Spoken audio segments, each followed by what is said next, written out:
right, this is one of my favorite handstand walking drills. I'm going to call it the 1, 2, 3 walk to wall, because you'll see in a second why I call it the 1, 2, 3. But essentially what this drill looks like is you're going to need a chalk or a piece of chalk or tape, if that is what you have. And you're going to draw 3 lines out from the wall, right, for the base of the wall. So what each line is lengthwise is, I always just tell people just go foot length. So 1 foot length, I'm going to draw my line. I'm going to go toe to the first line, and then another foot length, draw my line, and then another one out, draw my line. Okay? So how this works is progression number 1 is line number 1, right? So the goal is to walk to the wall starting on line number 1.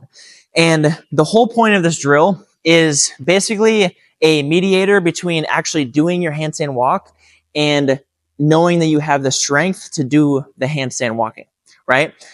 Because it allows you to have some sort of safety net or safety mechanism so that if you do fall or start to go feet over your shoulders, right, too much, then the wall has got you, right? The wall's going to catch you.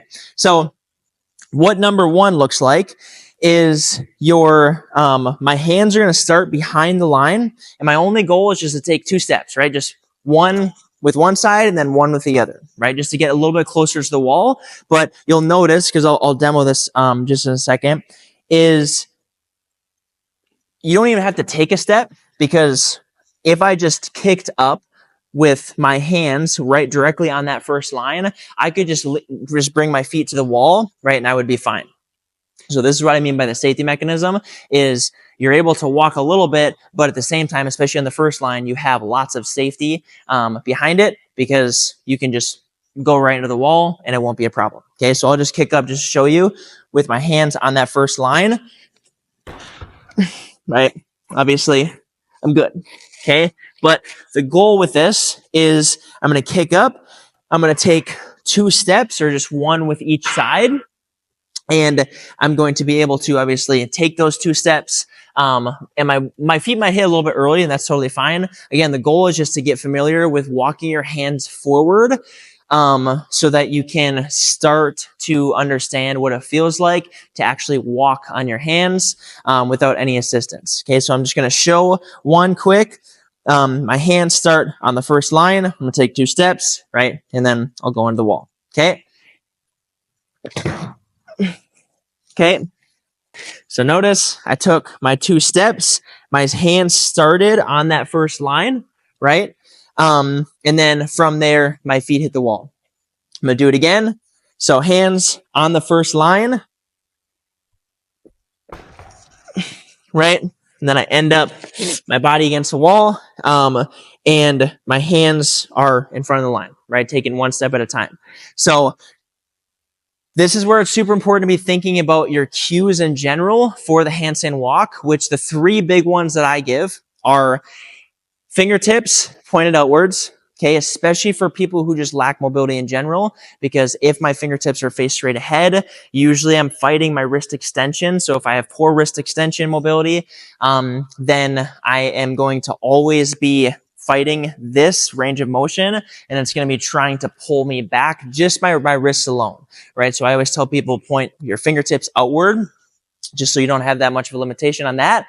And then second one is midline tight and glutes squeezed the whole entire time, right? As soon as I kick up, I want both those active. That's super important. And then third one is acting like you're walking on stilts. So what I mean by this is my elbows should be nice and straight. My elbows aren't bending when I move my hands, right? All that's happening is my elbows stay straight, pulling one shoulder blade down while I elevate the other, and then same vice versa, right? So this is how I walk. It's not this, right? So acting like you're on stilts, midline tight, glute squeezed, and then turning the hands out to the side every time I kick up, so that it just makes things a lot easier. Because if my midline doesn't squeeze especially, and my legs start to go to one side or the other, it's going to be really, really hard for me to control that, especially on my hands. Okay, so that was level 1. This is level 2. Hands start again behind the line or a little bit behind the line. The goal is to get the hands in front of the first line, so or in between the wall and the first line, right? Again, you're going to notice my hands are pointed out. My midline is squeezed, and I'm walking on stilts, right? So small, subtle steps as I make my way to the wall. Okay, so right, and then I land on the wall. Second line is arguably the hardest, just because this is the point where it really gets a decent amount of space away from the wall. So you have to know how to at least take 2 steps, so that you can, if at this point right here before the first line, you go a little bit too far with your feet, you're going to be okay because the wall is going to be able to catch you, right?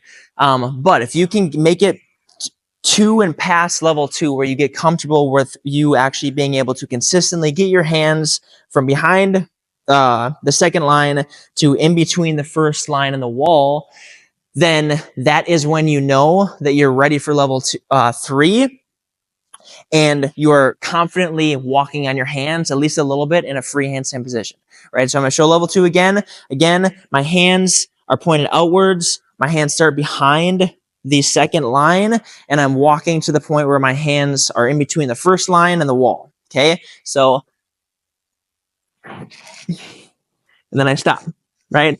One other thing too is when you stop, make sure that you stop and you pause, right? So don't just like hit the wall and try to immediately come off, because we want to establish control, right? Anything gymnastics, as always, we want to make sure that we have full control of the movement and we weren't out of control or spinning out of control, as we come down, right? That's super important. We want to like hit the full rep and then from there, pause for a second just to make sure, okay, yes, I did it. And then come down from there. Okay.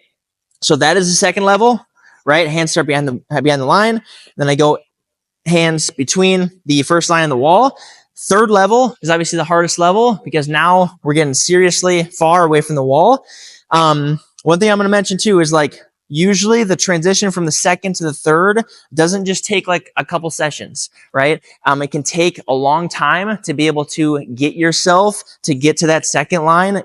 Even the first line to the second line can take a little bit, but especially the second line to the third line, right? So don't be discouraged if it feels like it's taking forever. It might take multiple sessions, lots of sessions to get there. But eventually, once you get confident, right, be patient, for you to transition to the next line, right? Safety comes first, especially on this one. So once you get to the third line, same thing, same concept. I start with my hands behind the line, and my goal is to walk, right, in small, subtle steps to the point where my hands are in between the first line and the wall, right? Thinking about all the good cues again, my hands pointed slightly out. My abs are squeezed, right? Glutes are squeezed. And then from there, walking on stilts, small, subtle steps. Okay, so show the third line here. And then stop. Okay, like I said before, remember, once I stop, I pause for a second, right, just to make sure, all right, that is a rep, correct. And establishing confidence, right? The best way to establish confidence is just making sure you have full control and you're not like out of control during the movement. Okay.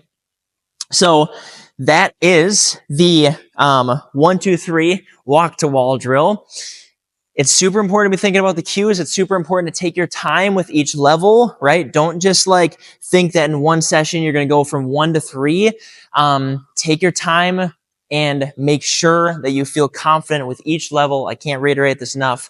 Before you move on to the next level, it will always be more effective in the long run, especially once you exit level 3 and start to walk or try to walk on your hands without any assistance at all, right? So that is the 1, 2, 3 walk to drill. If you have any questions, let me know. Get after it.